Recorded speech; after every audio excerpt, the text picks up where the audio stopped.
Alléluia. Merci Seigneur. Ouvrons nos Bibles dans 1 Corinthiens chapitre 12. 1 Corinthiens chapitre 12.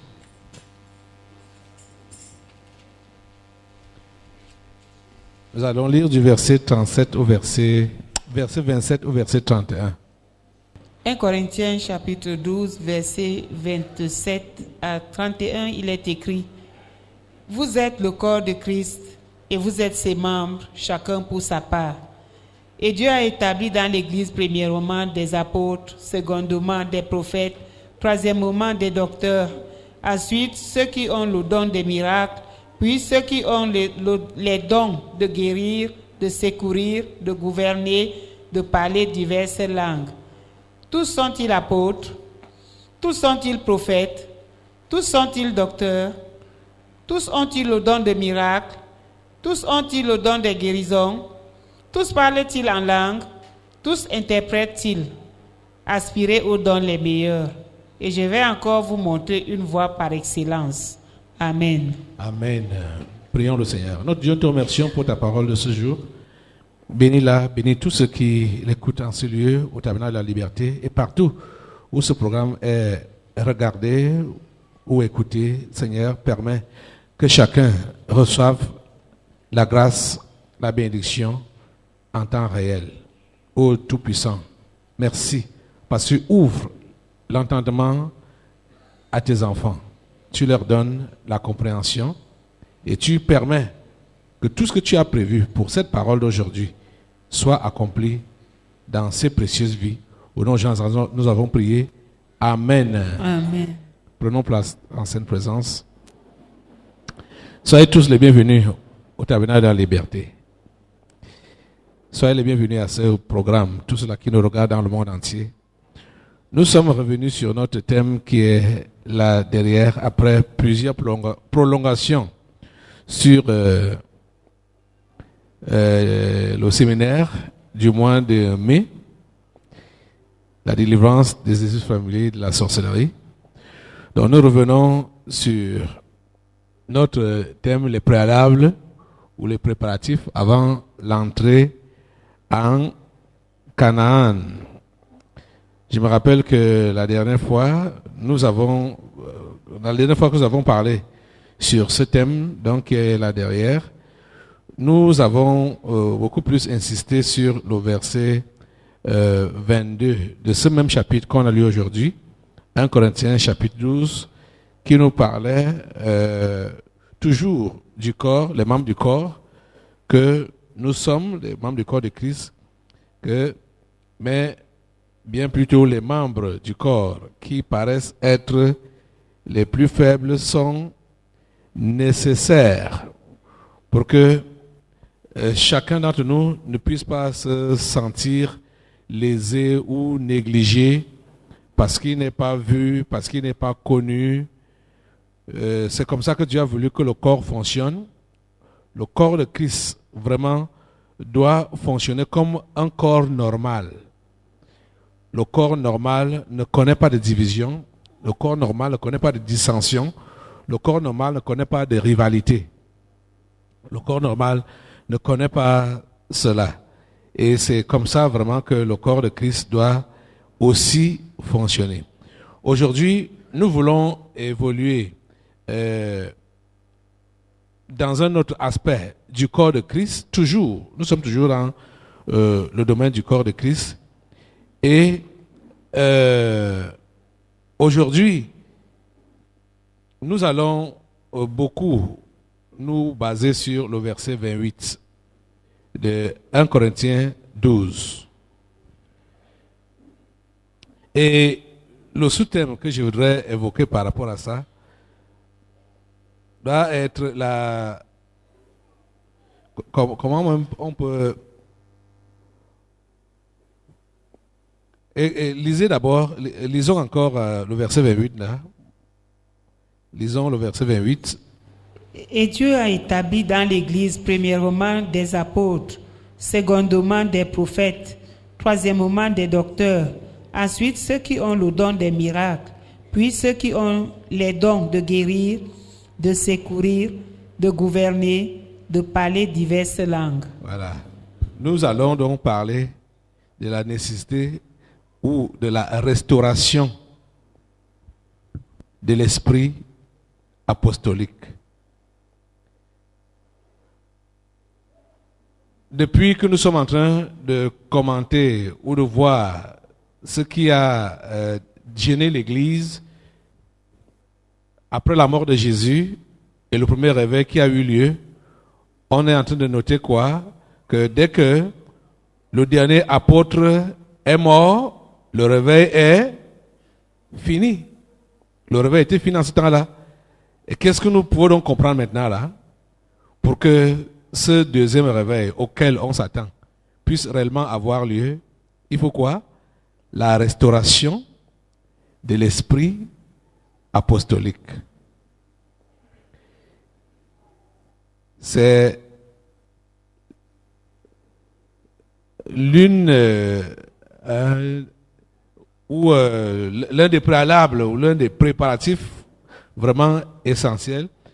Vous savez que ce sont ces gens-là, les apôtres, ce sont ces gens-là qui étaient avec Jésus et à qui Jésus a laissé la mission, à qui Jésus a donné la tâche de continuer ce qu'il avait commencé lui-même. La restauration de l'esprit apostolique. Je préfère dire ça comme ça, parce que on ne peut plus avoir les 12 apôtres.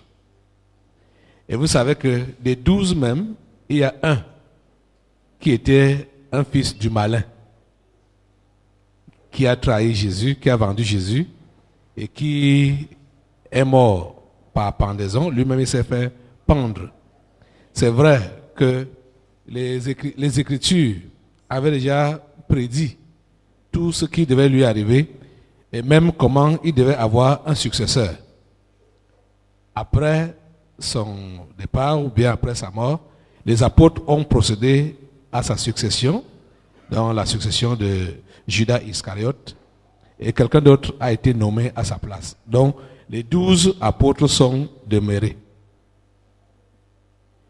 Ce n'est pas eux qui vont revenir, ou ce n'est pas le style là, à dire, qui va revenir, qui doit être restauré. Je parle bien de l'esprit apostolique. Parce que vous savez que l'apôtre Paul a été un apôtre, un envoyé de Dieu. Mais il n'a pas été au nombre des 12. Quand vous lisez la liste des apôtres de Christ, vous n'allez pas voir que Paul est mentionné dedans. Mais Paul a été l'un de ces apôtres majeurs pour le premier réveil qui a eu lieu donc au premier siècle. Et Barnabas, bien sûr, ils sont mentionnés parmi les apôtres. Mais quand vous allez lire par exemple dans Apocalypse au chapitre 21, quand on parle des fondations de la nouvelle Jérusalem qui a 12 fondements, et ces 12 fondements, les 12 noms des apôtres sont écrits dessus. Le nom de Paul ne pourra jamais être mentionné dessus. C'est le nom de ceux qui étaient là avec Jésus de son vivant. Même celui qui avait été nommé là, il avait été là depuis le début. Mais il n'avait pas été choisi quand Jésus choisissait les 12. Et vous savez aussi, pour ceux qui ont déjà lu la Bible, que de tous les apôtres, les 12 qu'on connaît, que Jésus avait eu à choisir, ceux qui sont restés fidèles, les 11, Paul nous fait comprendre qu'il a eu à travailler plus que eux tous. Pourtant, il n'était pas parmi les 12. Cependant, il a eu à travailler plus que tous les autres là.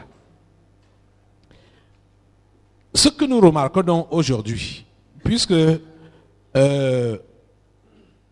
pour chaque groupe, pour qu'un groupe fonctionne, pour qu'une équipe fonctionne, il faut un capitaine, il faut un leader. Les choses ne marchent pas juste pour marcher.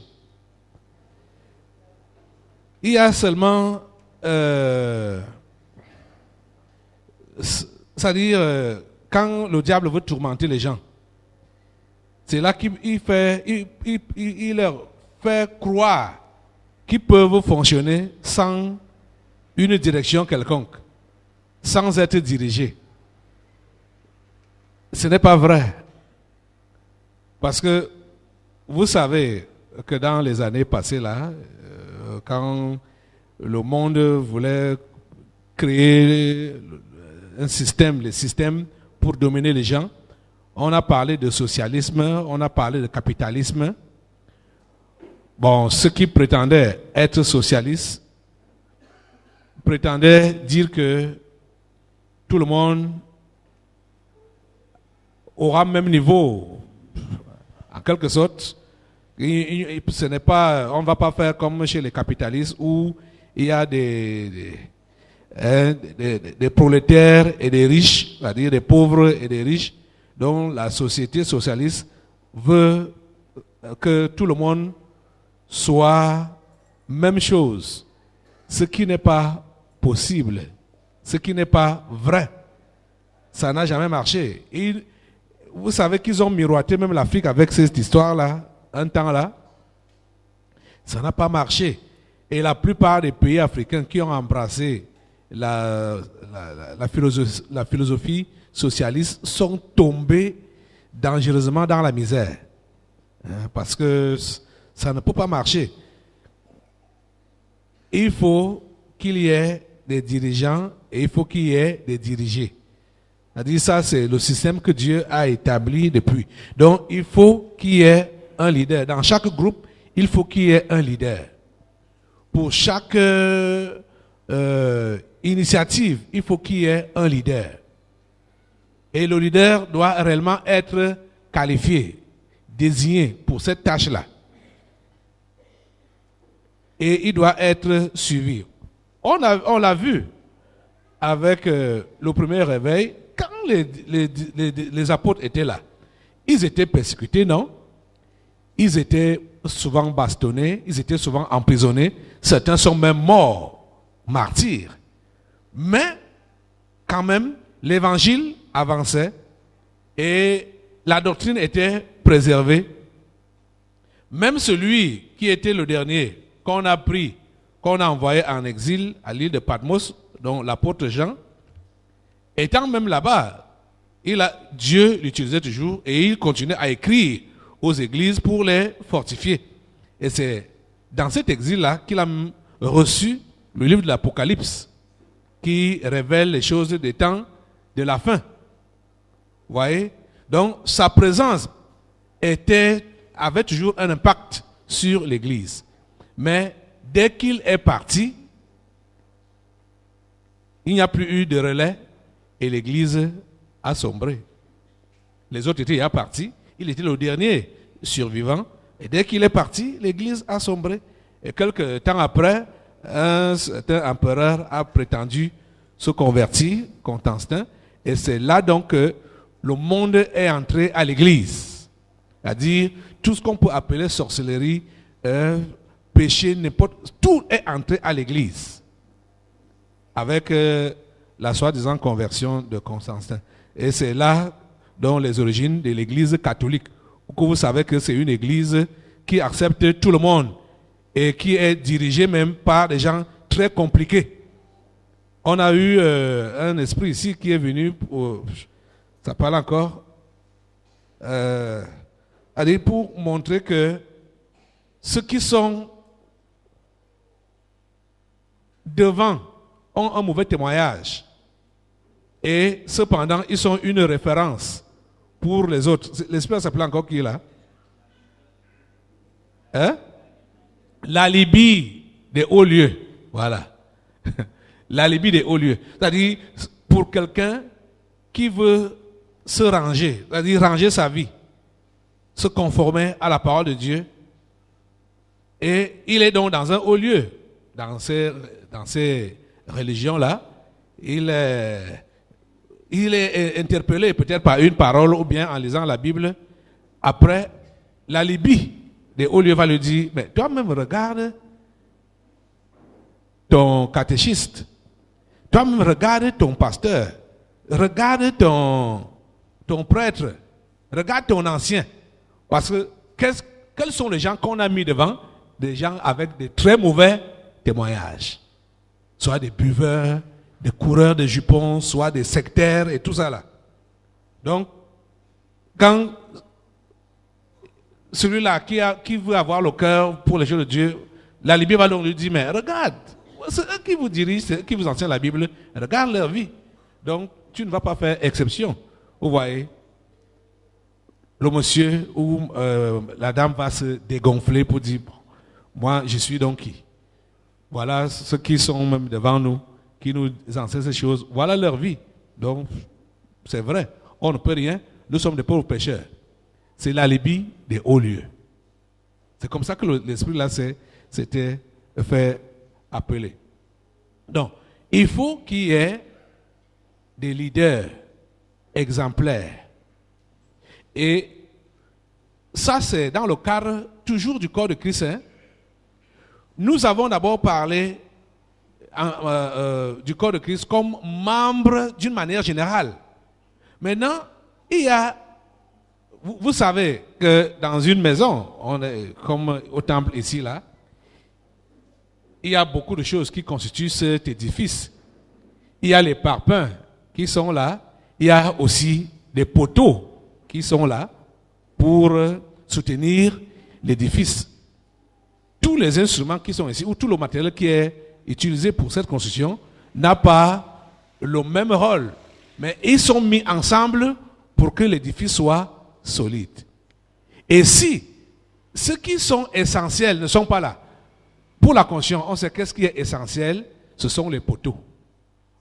Ce sont les poteaux. Et si les poteaux ne sont pas là, l'édifice n'est pas solide. Ou si on les enlève, ça veut dire qu'on a décidé de faire écrouler l'édifice. C'est ça qui se passe ici. Quand je vais demander qu'on relise le verset 28 de 1 Corinthiens 12.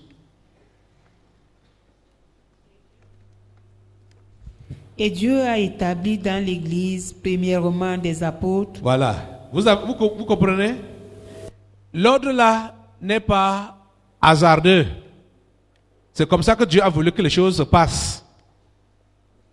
Premièrement, c'est qui? Les apôtres. Premièrement, c'est qui? Les apôtres. Les apôtres. Premièrement, les apôtres. Les apôtres ont un rôle important dans l'Église. Et je parle de la restauration de l'esprit apostolique. Aujourd'hui, vous allez entendre les gens s'appeler là-bas dehors apôtres. Mais je sais que ce que vous connaissez le plus, ce sont les prophètes qui sont là-bas dehors. C'est ça, non?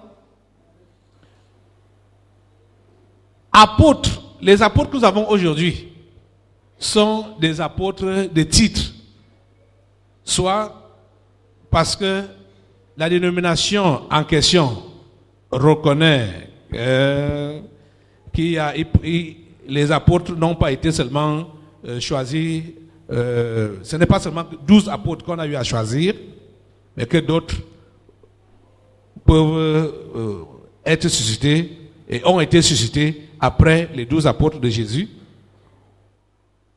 Ou alors, généralement, c'est ça, parce qu'ils sont dans une communauté qui croit à ce que le choix des apôtres ne s'est pas arrêté au nombre de 12. Et celui qui est donc le fondateur de ce milieu-là va donc s'appeler apôtre. Ou bien les plus aînés ou les plus âgés dans le milieu-là vont s'appeler apôtres. Par exemple, nous avons une dénomination qui s'appelle, dans ce pays, l'Église apostolique. Donc, les grands pasteurs là-bas sont des apôtres. Donc, c'est une tradition, parce que l'Église s'est appelée Église apostolique. Ce n'est pas nécessairement les apôtres de Christ. Vous comprenez ça? Ils ne sont pas nécessairement les apôtres de Christ. Il y a quelque chose qui caractérise l'apôtre de Christ. Il faut que nous le lisions. Allons d'abord dans Éphésiens au chapitre 2. Éphésiens chapitre 2. Tu vas lire le verset 19 et 20. Surtout 20, oui. Ainsi donc, vous n'êtes plus des étrangers, ni des gens du dehors, mais vous êtes concitoyens des saints, gens de la maison de Dieu. Vous avez été édifiés sur le fondement des apôtres et des prophètes, Jésus-Christ lui-même étant la pierre angulaire. Voilà. Vous avez été édifiés sur quoi? Le fondement des apôtres et des prophètes. Et Jésus-Christ lui-même étant la pierre angulaire. Ça veut dire quoi? L'édifice, le temple ou le corps de Christ est construit sur ces gens-là. Les fondements, donc les apôtres qui sont la fondation et Jésus-Christ lui-même étant la pierre angulaire.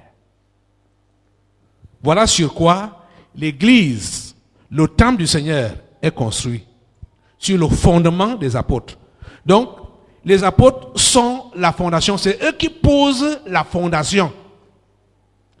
Et la fondation qu'ils posent, c'est Christ entièrement dans sa doctrine.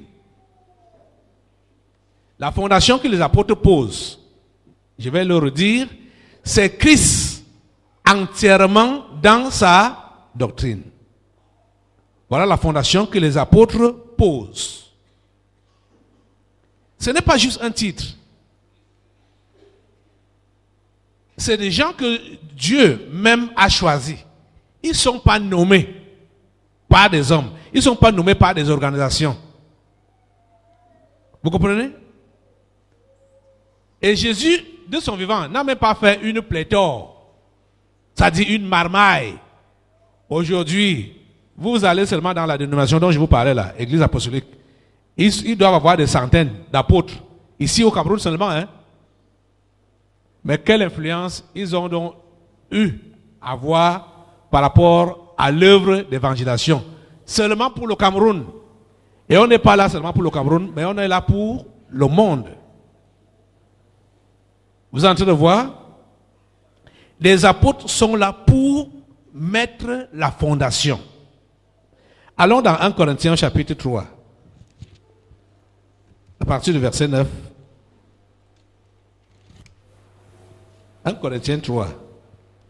Car nous sommes ouvriers avec Dieu. Ils sont même déjà arrivés. Vous êtes déjà arrivés.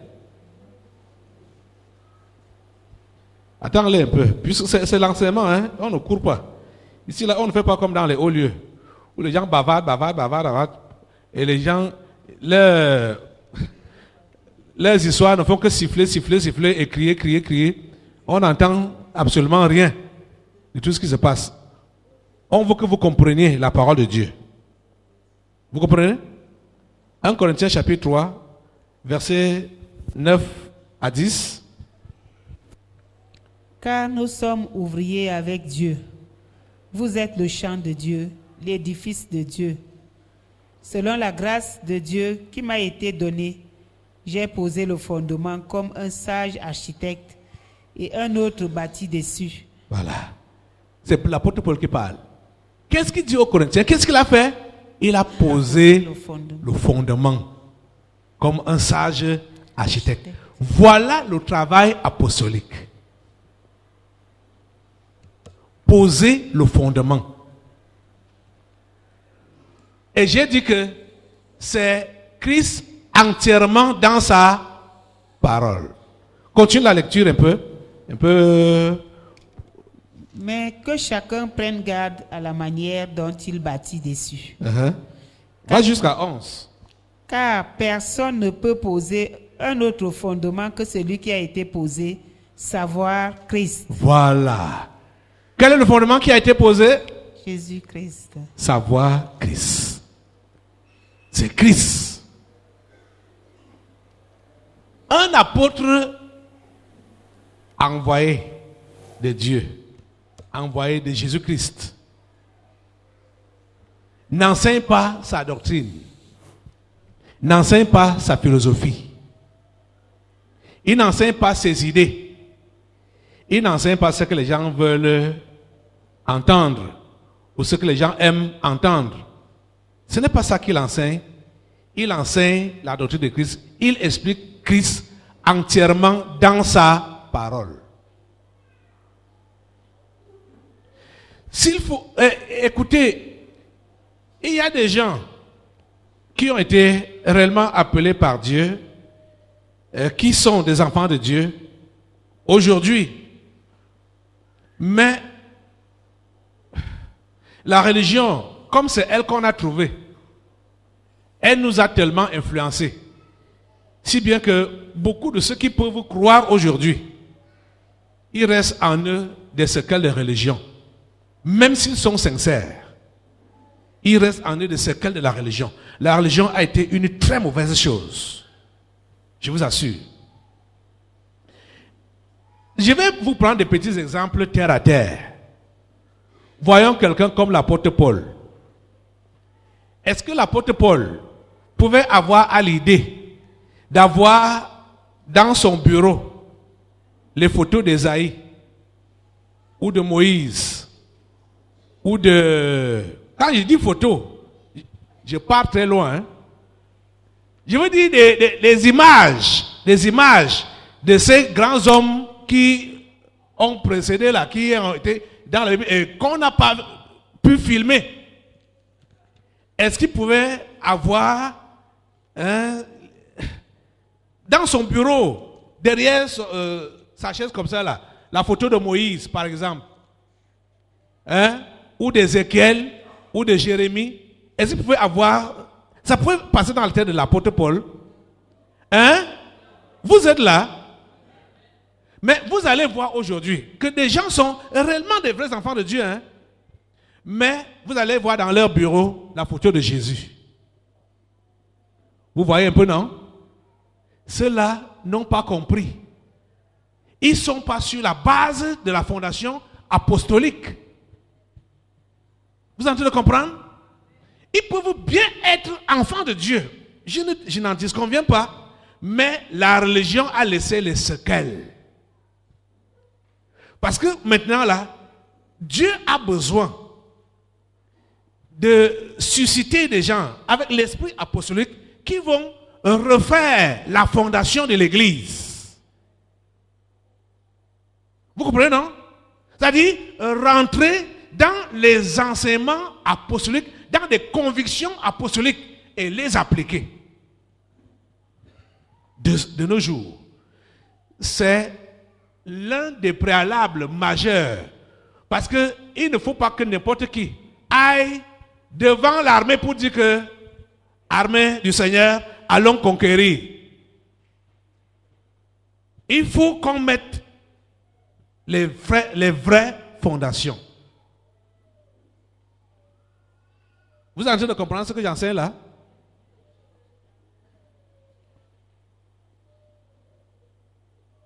Nous avons été édifiés sur le fondement des apôtres. Jésus-Christ lui-même étant la pierre angulaire. En passant, je vais vous rappeler un peu l'une des prédications de l'apôtre Paul. Il est arrivé dans une ville. Les gens étaient religieux dans la ville. Qui se rappelle de cette prédication-là?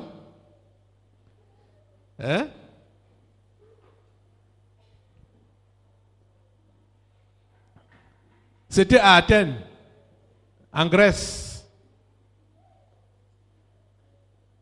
Allons dans Acte 17. Acte 17.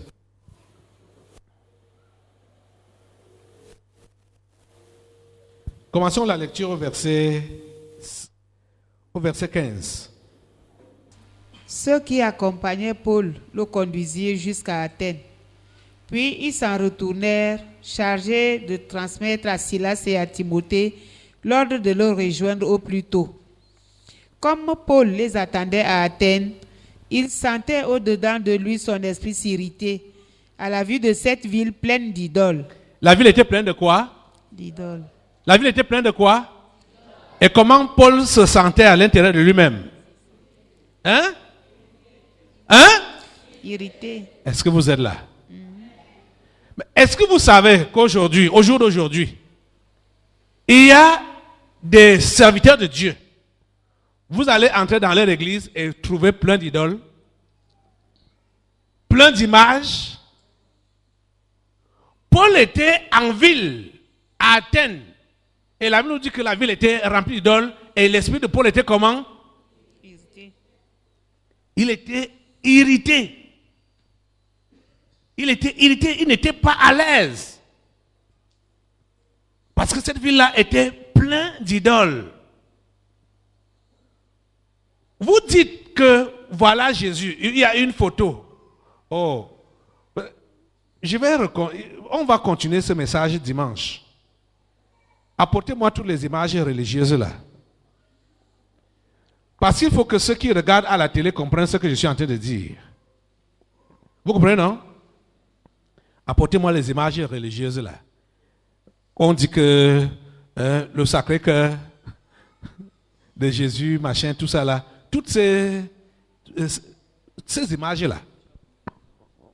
Pour que les gens puissent vraiment comprendre. Soyez plein d'esprit n'importe comment. Soyez évolués dans la compréhension n'importe comment. Une image est une idole. Quand ça représente une divinité. Vous comprenez ça, non? Une image, c'est une idole. Quand ça représente une divinité.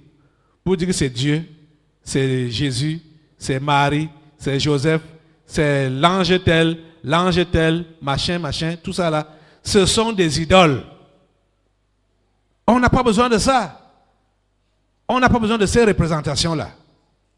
Vous voyez l'attitude de Paul à Athènes. Son esprit était irrité à la vue de cette ville remplie d'idoles. Continue la lecture. Il s'entretenait donc dans la synagogue avec les Juifs et les hommes craignant Dieu, et sur la place publique chaque jour avec ceux qu'il rencontrait. Quelques philosophes épicuriens et stoïciens se mirent à parler avec lui, et les uns disaient: que veut dire ce discoureur? D'autres, l'entendant annoncer Jésus et la résurrection, disaient: il semble qu'il annonce des divinités étrangères. Alors ils le prirent et le menèrent à l'aéropage en disant: pourrions-nous savoir quelle est cette nouvelle doctrine que tu enseignes? Donc à l'amphithéâtre, on l'a amené à l'amphithéâtre. Eux-mêmes ont organisé la campagne. Hein. Paul n'a payé aucun frais pour louer le théâtre là. Hein? Vous suivez ça? Hein? Alors, verset 20. Car tu nous fais entendre des choses étranges. Nous voudrions donc savoir ce que cela peut être. Or, tous les Athéniens et les étrangers demeurant à Athènes ne passaient leur temps qu'à dire ou à écouter des nouvelles. Paul, debout au milieu de l'aéropage, dit: hommes athéniens, je vous trouve à tous égards extrêmement religieux. Voilà. Qu'est-ce qui a fait remarquer à Paul que ces Athéniens étaient des religieux? Les idoles. Hein? Les idoles. Les images. J'ai dit quoi? C'est la religion qui a tout gâté. Et la religion là a un pouvoir tellement subtil. Je ne veux pas dire puissant, mais subtil. Parce que ça vient caresser ta conscience. Pour dire c'est Dieu quand même. Hein? Ce n'est pas offensif. Hein? Ça peut passer. Hein? Bon, ça là c'est juste une représentation. Hein? Tu n'adores pas ça. Hein? Tu n'as pas fait ça pour adorer. Hein? C'est ça. Voilà comment la religion calme la conscience de ceux qui sont vrais. La religion, elle est très mauvaise. Elle est très mauvaise. Continue la lecture. Verset 23. Car en parcourant votre ville et en considérant les objets de votre dévotion, j'ai même découvert un autel avec cette inscription: à un Dieu inconnu. Ce que vous révérez sans le connaître, c'est ce que je vous annonce. Voilà. Vous voyez, ils avaient des divinités. Il y avait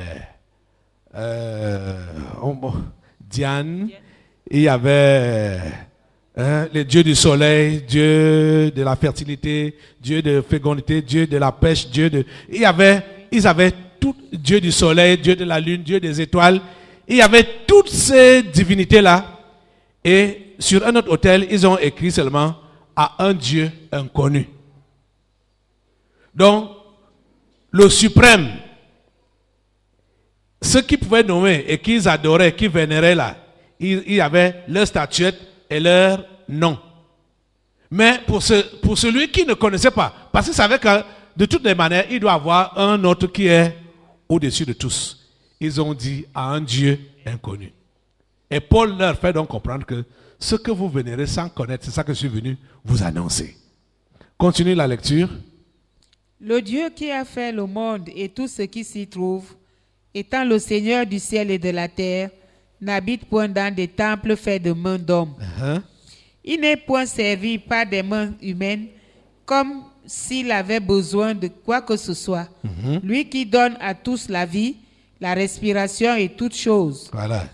Il a fait que tous les hommes, sortis d'un seul sang, habitassent sur toute la surface de la terre, ayant déterminé la durée des temps et les bornes de leur demeure.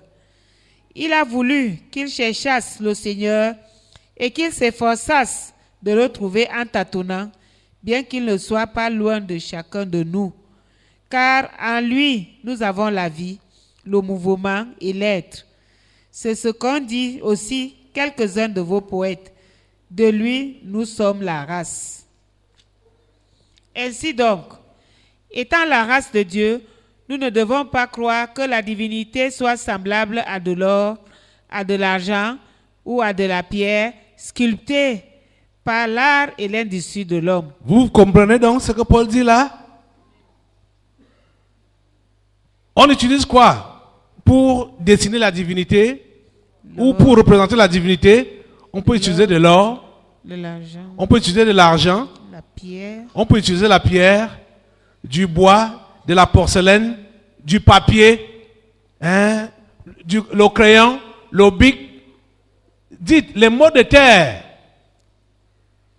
On utilise ces choses-là. Relis le verset là et tu ajoutes tous les autres trucs qu'on peut utiliser là. Ainsi donc, étant la race de Dieu, nous ne devons pas croire que la divinité soit semblable à de l'or, à de l'argent ou à de la pierre. Ne fais même pas encore où? À de la pierre taillée. De la pierre, du bois, de la porcelaine, du papier, du crayon, du bic, des mots de terre, de l'argile, ou de la pierre. Voilà. Vous comprenez? Ça, c'est réduire la divinité. Ça, c'est chosifier la divinité. Vous comprenez? Donc, quand vous pensez que pour que vous montriez que vous êtes un bon chrétien, vous devez porter une croix avec quelqu'un dessus, comme ça. Là, vous pensez que vous êtes un bon chrétien. On saura que vous êtes chrétien. Non, vous êtes un idolâtre. Vous êtes un idolâtre. Je suis obligé de vous le dire froidement comme ça. Même comme je sais que la religion va te souffleter que hey, l'homme là exagère. Toi, tu n'adores pas ça. Mais tu reconnais seulement que Jésus-Christ est mort sur ça. Mon ami, tu n'as pas besoin de cette croix-là sur ton cou. Tu comprends, non? Tu n'as pas besoin de ça. que ce soit à ton bras ou à ton cou ou à ton rein ou bien au chevet de ton lit ou accroché dans ta maison. D'autres ont planté ça dans leur concession. Tu n'as pas besoin de ça. Vous comprenez ça? Ce que je suis en train de dire là, beaucoup pensent que ça c'est seulement les insignes de la religion. Mais je vous dis que même ceux qui sont véritablement des enfants de Dieu sont encore attachés à ces choses-là. C'est une preuve que ceux-là ne sont pas encore sur le fondement apostolique. Nous avons besoin de la restauration de l'esprit apostolique. Ce n'est pas un titre, c'est revenir sur les enseignements de Christ. C'est démontrer Christ dans toutes ses écritures. C'est ça. Parce que l'apôtre de Christ n'enseigne rien d'autre que ce que Christ a enseigné. Et il se limite rien qu'à ce niveau-là. Vous comprenez ça? Relis. Ainsi donc, verset 29.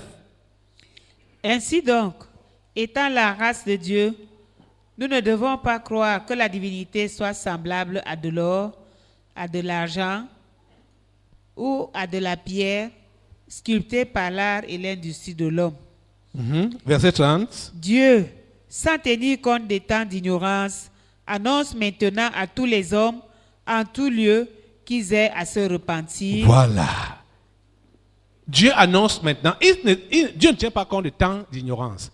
Vous savez, celui qui écoute ce message pour la première fois aujourd'hui, crûment comme cela, a l'occasion de se ressaisir. Dieu va lui pardonner son passé. Tu as été un vrai enfant de Dieu. Tu es un vrai enfant de Dieu. Mais tu étais encore ficelé par la religion avec ses traditions, les images, statuettes et consorts. Si tu écoutes ce message et tu dis, Caleb, ça c'est tes histoires. Moi, je n'adore pas ça. Je reste quand même avec ça. Tu es dans le péché. Tu es dans le péché. Dieu ne tient pas compte des temps d'ignorance. Mais dès que tu es déjà informé, tu es déjà enseigné, tu es responsable. Si tu pouvais peut-être continuer avec ça comme ça, sans qu'on te le dise ouvertement, il est vrai que parfois, le Saint-Esprit nous parle, il nous intime certaines choses, il nous bousque, il nous tapote un peu là que ça là n'est pas bien, ça là n'est pas bien. Mais comme il ne s'est pas présenté physiquement pour nous parler, on ne lui prête pas trop d'attention. C'est pourquoi Dieu a permis que ton semblable soit son porte-parole pour t'avertir. Parce que souvent tu n'entends pas quand son esprit te parle. Donc il faut que ton semblable, un homme comme toi, puisse te parler de sa part, de la part de Dieu. Et dès que tu es averti comme ça là, tu n'as plus d'excuses. Tu n'as plus d'excuses. Tu pouvais être né de nouveau et avoir encore les images chez toi, dans l'ignorance comme ça là. Peut-être tu étais bousculé de temps en temps, par le Saint-Esprit qui disait que il faut quand même te débarrasser de ça. Et tu as fait la sourde oreille. Tu pouvais mourir comme ça là et être sauvé. Mais à partir du moment où tu es averti publiquement comme ça là, tu continues avec ces choses là, tu meurs, tu vas en enfer. Je te dis la pure vérité. Je te dis la pure vérité. Parce que la Bible, voici ce que la Bible dit. Dieu, sans tenir compte des temps d'ignorance. Dieu ne tient pas compte des temps d'ignorance. Mais il annonce maintenant à tous les hommes qu'ils aient à se repentir. Ça veut dire que dès que tu es averti, il faut que tu te repentes. Il faut changer de comportement. Vous êtes en train de comprendre? Voilà une prédication de Paul, l'une de ses prédications. Et ça tombe que c'est sur l'idolâtrie. Voyons donc les amis. Aujourd'hui, parce que nous sommes des chrétiens modernes, nous croyons en Dieu, il est esprit. Nous croyons en Jésus, il est esprit.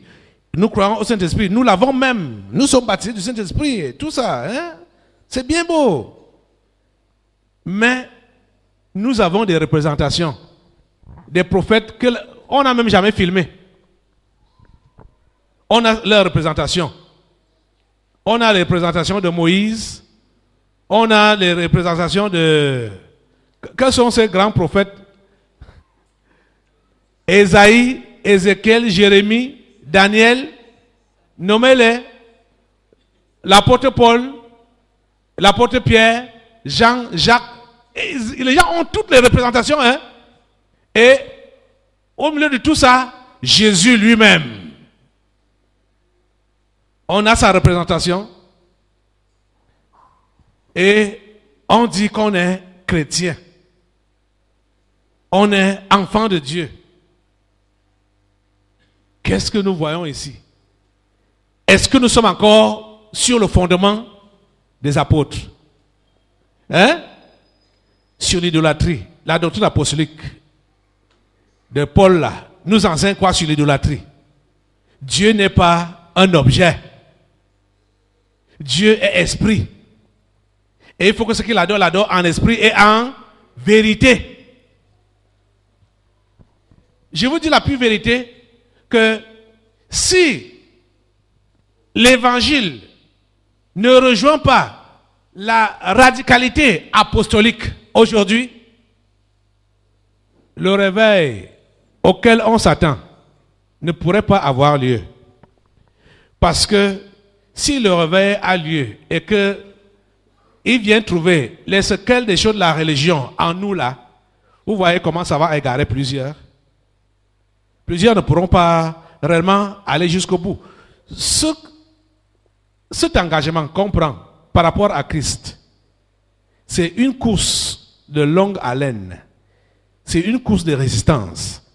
Et il faut réellement bien se préparer à l'avance pour pouvoir courir et arriver au bout. Donc, si on ne s'est pas bien préparé, on n'est pas sûr d'arriver au bout. C'est une construction qui demande une fondation solide, de façon que l'usure du temps ne puisse pas affecter cette fondation. La fondation, elle est très importante. La fondation, elle est très importante. Les amis, tous, nous savons aujourd'hui que la course de plusieurs, c'est vers les titres. Et les titres cherchent quoi? Les titres cherchent la gloire, l'élévation personnelle, l'honneur. C'est ça que les titres cherchent. Les titres ne cherchent pas à honorer Dieu. Les titres ne cherchent pas à respecter sa parole. Les titres ne cherchent pas cela. Les titres cherchent juste à positionner quelqu'un. C'est ça que ça cherche. Mais nous devons implorer vraiment la grâce de Dieu pour que sa parole s'accomplisse pendant notre temps. Parce que c'est pendant ce temps-ci que la plupart des choses voilées se dévoilent. La plupart des choses cachées se révèlent. Pendant ce temps-ci. Même quand vous avez cru, je ne sais pas si vous avez cru sur le tabernacle ou je ne sais pas où là vous avez cru. Je sais que plusieurs parmi vous là, ou même ceux qui regardent à la télé ou qui écoutent à la radio, qui sont devenus enfants de Dieu depuis votre nouvelle naissance, beaucoup parmi vous, vous n'aviez pas été radical par rapport aux images, par rapport aux statuettes. Bon, statuettes, on peut encore comprendre que là c'est trop flagrant, mais les images sur les papiers là, ça vous a gêné quelque part quand vous voyez supposons que peut-être vous-même, vous n'avez pas ça, mais vous voyez ça affiché dans une maison, dans une concession, quelque part, où on vend même ça en route. Ça vous fait comment? Hein? Ça vous fait comment? Il y a d'autres, ça leur dit rien. Ils disent que bon, ça c'est juste l'image de Jésus. Hein? Vous allez, quand on va venir avec les images là, ici, dimanche, n'importe quel enfant à qui on va demander que ça c'est qui? Ils vont vous dire. Hein? Je ne sais pas si les gens de la communication, ils peuvent nous aider sur le net là, avec les différents... J'aime oublier que nous sommes dans la modernité. Je suis villageois moi-même. Moi, je veux toujours le hardware, alors qu'il y a le software qui est disponible tout le temps. Hein? Donc la communication va nous aider. Avec la face de Jésus là, hein, les différentes idoles, les différentes images que... le hardware est bien parce qu'on touche ça avec les mains comme ça. Hein? Et c'est ça que les gens affichent chez eux. Hein? Viens avec ça.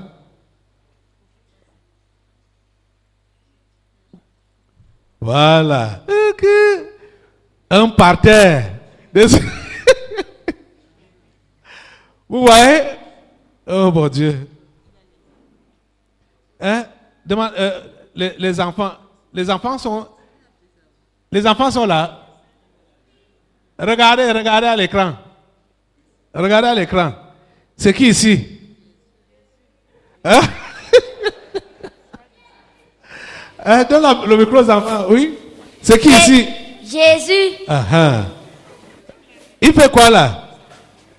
Il est là placé. Il sourit. Hein? Il sourit. Il sourit, hein? Ici, c'est qui? C'est Marie. Hein? On lui a donné beaucoup de formes. Ici, c'est qui? Ah. C'est toujours Jésus. Uh-huh. Ah, attends, il y a...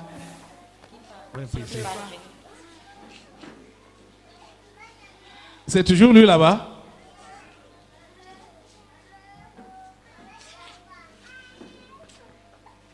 Ok, cherche d'autres images. Vous voyez? Les enfants. Vous comprenez ce que le pasteur enseigne aujourd'hui? Oui, pasteur. Ces images-là ne sont pas Jésus. Le Jésus qui t'a créé et qui m'a créé ne peut pas ressembler à cette histoire. Tu as compris, non? Oui. Le Jésus qui m'a créé et qui t'a créé ne peut pas ressembler à cette histoire. Ça, c'est très moche. Tu comprends? Oui, pasteur. Parce que la Bible enseigne que Jésus-Christ se distingue dans sa beauté entre 10 000. 10 000. Donc la forme humaine qu'il avait ici là. Ah, un shogar. Vous pouvez imaginer? Vous pouvez imaginer? Regardez, une foule de 10 000. On distingue quelqu'un que, hey, voilà une beauté. Parmi 10 000. Et on va mettre un machin comme ça là.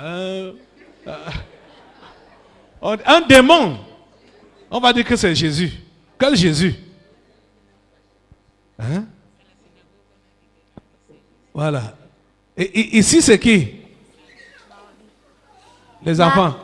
Marie et Jésus. Ah, vous voyez?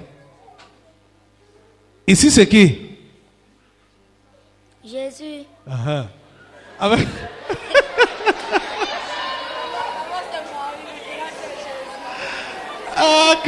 Qu'est-ce qui sort de sa bouche là? Hein? Il fume la cigarette. Ah, caca!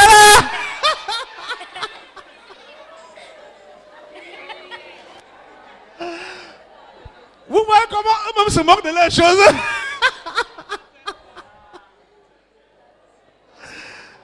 Ça.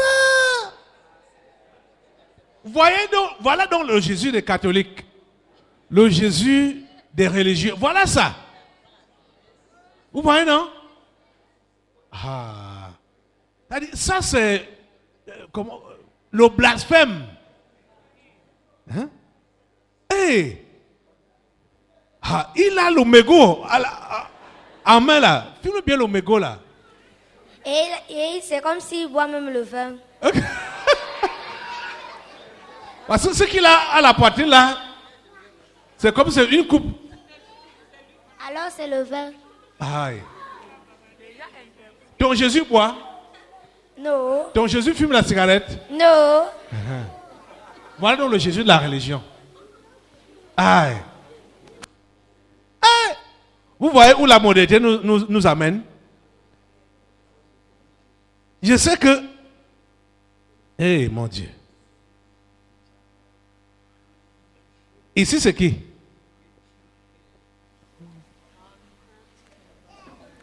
Ici? Marie. Bleu blanc. La reine des eaux. Ça là n'a jamais été Marie. Ça là n'a jamais été Jésus. Donc voilà les images de la religion. Hein? Voilà les images de l'égarement. Et vous allez voir quelqu'un rempli du Saint-Esprit a aussi ça là dans sa maison ou dans son bureau. Un vrai enfant de Dieu, hein, il a ces choses-là.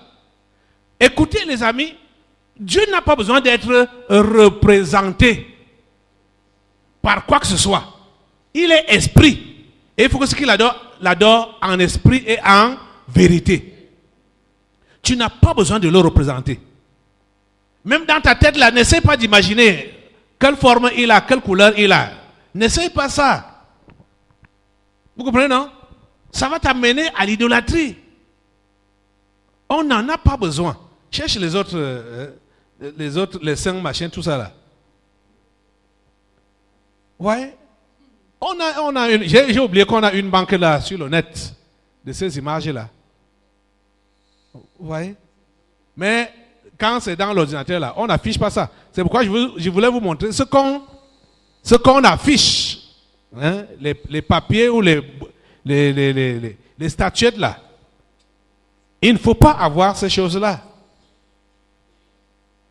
On doit revenir sur la doctrine apostolique.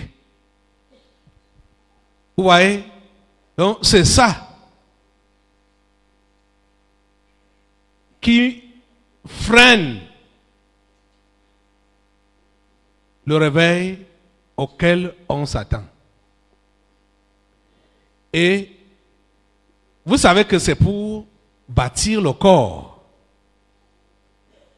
Et on ne peut pas bâtir le corps sans que tous les membres soient en place et chacun fonctionne comme il se doit. Écoutez très bien. Repartons dans notre passage qu'on a lu aujourd'hui. Le premier, 1 Corinthiens 12 là, dit clairement que premièrement les apôtres. Et Dieu a établi dans l'église, premièrement des apôtres. Et secondement les prophètes. Vous voyez que les prophètes prennent la deuxième place. Les apôtres sont les premiers. Donc ceux-là qui maintiennent la doctrine, le fondement de Christ. C'est eux, d'abord. Ensuite, les prophètes. Vous comprenez? Et ensuite, troisièmement, il y a Et docteur. les docteurs. Donc, ceux qui enseignent la parole, les docteurs. Ensuite, Ceux qui ont le don des miracles. Puis ceux qui ont les dons de guérir. Voilà. Au jour d'aujourd'hui, qui paraît plus grand à vos yeux? Ce sont les faiseurs des miracles, non? Et les guérisseurs, non? Oui. Le diable a su ça. C'est pourquoi il les a donc multipliés. Parce qu'il sait qu'il va vous avoir. Quand vous allez voir celui-là qui fait les miracles, celui-là qui fait les guérisons et tout ça, tout le monde court à... Oh, grand serviteur de Dieu. Je sais que avant cet enseignement, si Dieu te donnait une grâce là, pour que tu pries, quelqu'un guérisse, tu vas directement dire que tu es devenu un grand serviteur de Dieu. C'est ça qui se passe. Et c'est ça qu'on voit dans le monde aujourd'hui. Et même dans ce qu'on peut appeler christianisme. Plusieurs ont réellement cru pour commencer. Et ils ont aimé Dieu pour commencer. Et Dieu leur a donné le don des miracles ou de guérir. Dès qu'ils ont eu à guérir, un cas, deux cas, oh là là,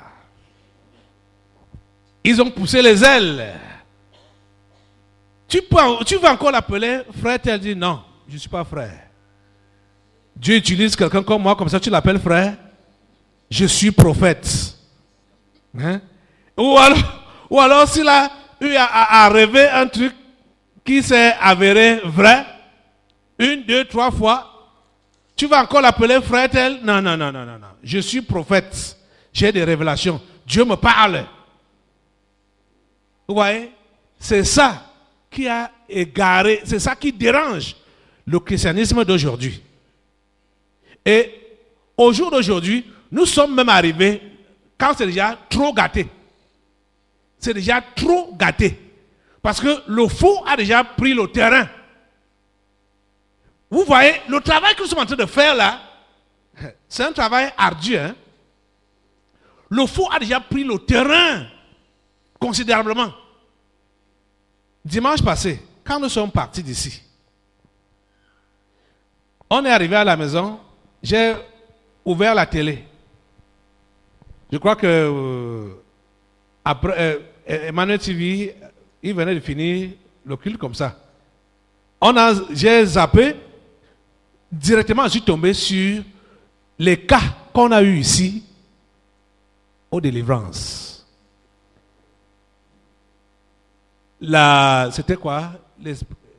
L'occultisme ou le mysticisme à haute dose, haut débit.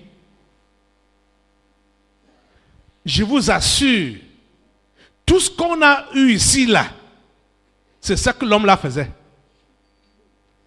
C'était la confirmation de cette délivrance qui a eu lieu ici.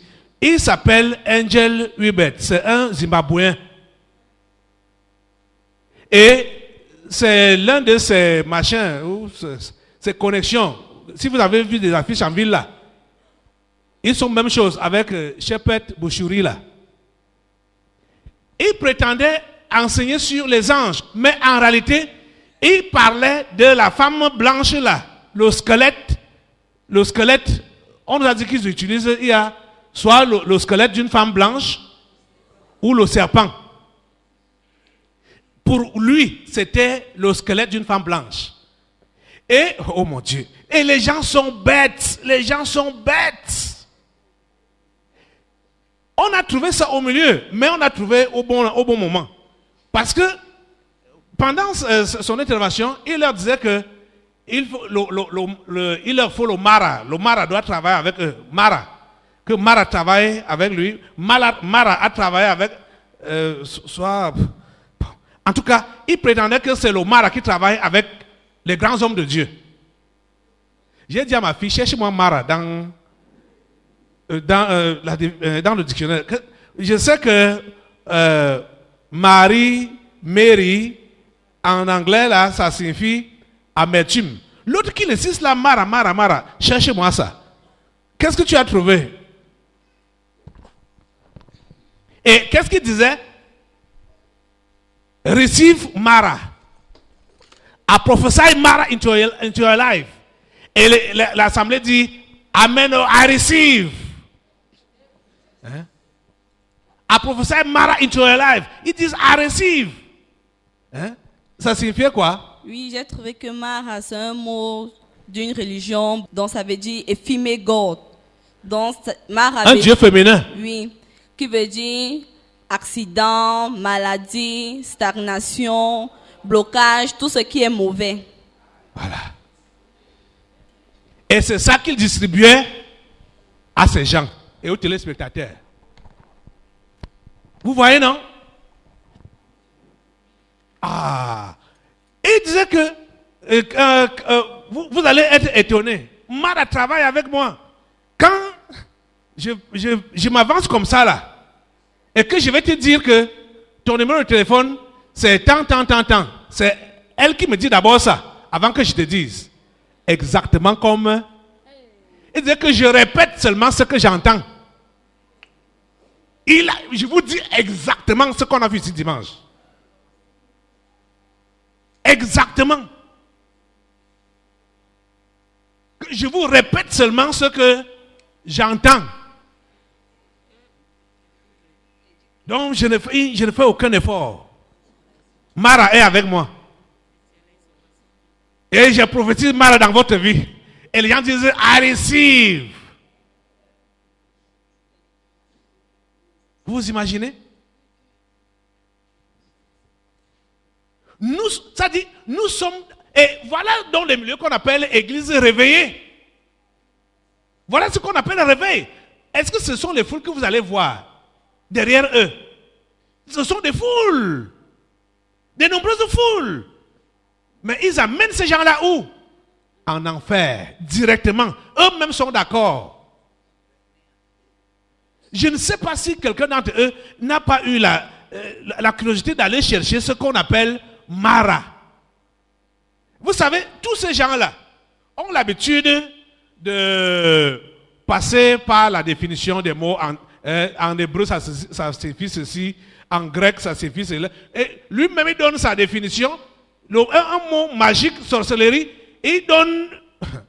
Vous savez que les autres, qui sont les sectaires connus là, francs-maçons, Rosicruciens, Illuminati, et ils savent que l'homme là est en train de mentir. Mais, comme ils jouent le même jeu, ils ne peuvent pas le dénoncer. Parce que déjà, quand tu as le micro en main et une Bible renversée, tu es plus puissant que celui qui fait seulement les pratiques là. C'est ça que le mysticisme à haut débit nous a dit dimanche. Que ce qu'il fait avec ceux-là qui ont les Bibles en main, les micros là, pour dire qu'ils sont pasteurs, les autres qui sont là même ne peuvent pas entendre ni voir comment ça se passe. Parce qu'eux, ils sont des vendeurs d'hommes en masse. Parce qu'ils drainent des foules. Vous voyez, non? Ils sont des vendeurs d'hommes en masse. Donc le diable leur donne un certain privilège là. Hein? Pour que même ceux qui sont des sectaires dans la société là se soumettent à eux pour dire, hey, toi tu es le boss. Hein? C'est pourquoi vous allez voir ces gens là inquiétés. Ils vont faire le faux, ils vont faire tout ce qui est mauvais là. Vous allez les voir inquiétés. Jamais. Parce que ce sont les petits qui gouvernent. Les petits pour eux, hein, qui les gouvernent. Oui, tu nous as trouvé d'autres images. Ok. Et ici, c'est qui? Joseph. Saint Joseph. Saint Joseph. Ça vous te couper la langue? Hein? Je dis que... Ah, ok. Donc, c'est lui qui est là avec bébé Jésus. C'est ça qu'ils ont dit. Ah, vraiment. Il y a plusieurs images. Montre-nous.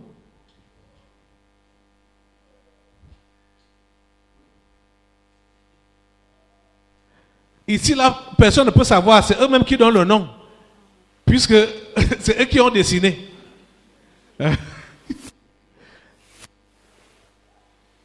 Oui, ici, c'est qui? C'est toujours lui? C'est toujours la même personne. Sous différentes formes. Ah, prière à Saint Joseph. Et voilà, avec les anges derrière, Marie, son épouse, le bébé Jésus. Ici, là? Oui. Et tous les anges sont autour. Oui. Donc ça veut dire que dès que tu l'invoques, tout ce monde-là s'aligne s'aligne derrière toi. Oui. Tous les démons des enfers là. Et ils disent que ce sont les anges. Oui, papa, également aussi, nous avons pensé vous montrer ça. Là, Oui, c'est le monsieur britannique nommé Robert Powell qui a, fait qui a déclaré récemment que c'est lui qui jouait le rôle de Jésus et c'est lui qui a dessiné, c'est lui qui a représenté sur toutes les statues et toutes les croix. Donc, l'homme-ci, oui. qui fume Il là. était acteur, oui. Il était acteur, il a dit qu'il veut se détourner. Donc voici l'image qui est montrée dans tous les films et le voilà réellement à côté. Voilà l'image qui est montrée sur le film avec Jésus Oui. à la couronne. Oui, les films, la passion du Christ et tout Et ça. voilà lui-même à côté, Avec la cigarette. avec la cigarette. Oui. Et ces dires sont les suivants. Je ne cesse de le dire et de le répéter au monde depuis 1977. Je ne suis pas Jésus-Christ. Je ne suis qu'un acteur et comédien britannique. J'ai mal et marre de voir mes photos affichées dans les lieux de culte et autres places pour être adorées et priées. J'ai juste fait du film pour gagner ma vie, donc que les gens cessent de m'adorer et me prier, brûler mes photos et adorer Dieu seul. Ouais. Voilà les propos de l'homme là. Vous voyez ça? Ah! Et toutes ces photos, ça là, c'est partout, non? On dit que c'est Jésus avec la couronne d'épines sur la tête. Hein? Alors que c'est un Britannique. Qui dit même qu'il faut enlever ça? Des lieux de culte. Et vous imaginez donc que les gens aussi, pleins de l'esprit, ont ces images-là dans leur bureau, dans leur église. C'est très bizarre. Oh mon Dieu. Merci beaucoup, merci beaucoup. Parfois, les choses des blancs là sont aussi bien. Hein? L'honnête, ça nous facilite le travail. Vous voyez, non? Nous devons revenir sur la fondation apostolique. Vous êtes en train de comprendre ça? Nous devons revenir sur la fondation apostolique. L'adoration des images, des idoles, ça doit prendre fin. Ne me dis pas que je n'adore pas ça. C'est juste une décoration. C'est juste une scène. Tu fais quoi avec ça? Hein? Tu fais quoi avec ça?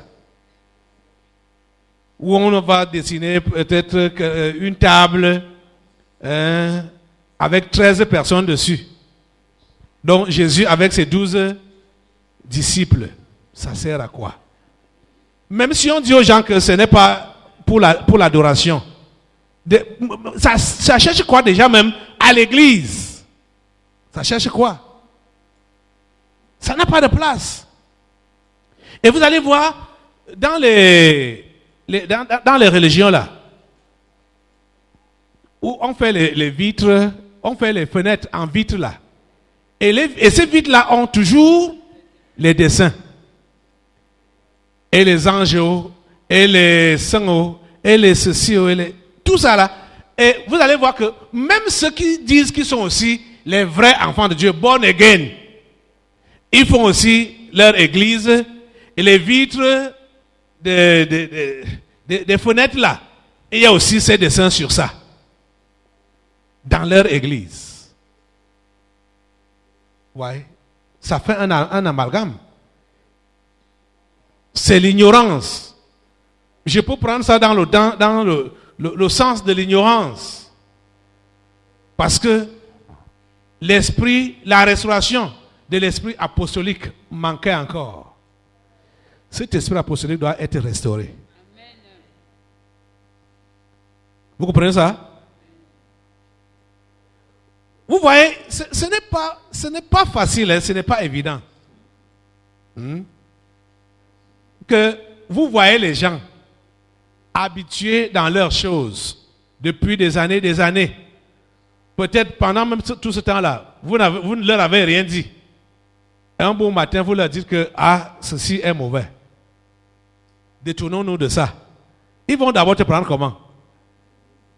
Hein? Mais il le faut. La Bible nous dit que Dieu, sans tenir compte du temps d'ignorance, c'est maintenant qu'il appelle tous les hommes à se repentir. C'est maintenant que si on ne fait rien, que Dieu va nous demander compte. Quand nous étions dans l'ignorance, la Bible nous dit que maintenant, là, Dieu ne tient pas compte du temps d'ignorance. Il ne tient plus compte de ce temps-là. C'est maintenant qu'il nous demande compte. On va d'abord arrêter comme ça aujourd'hui pour commencer à prier Dieu pour qu'il restaure l'esprit apostolique. Lève-toi. Nous allons continuer dimanche.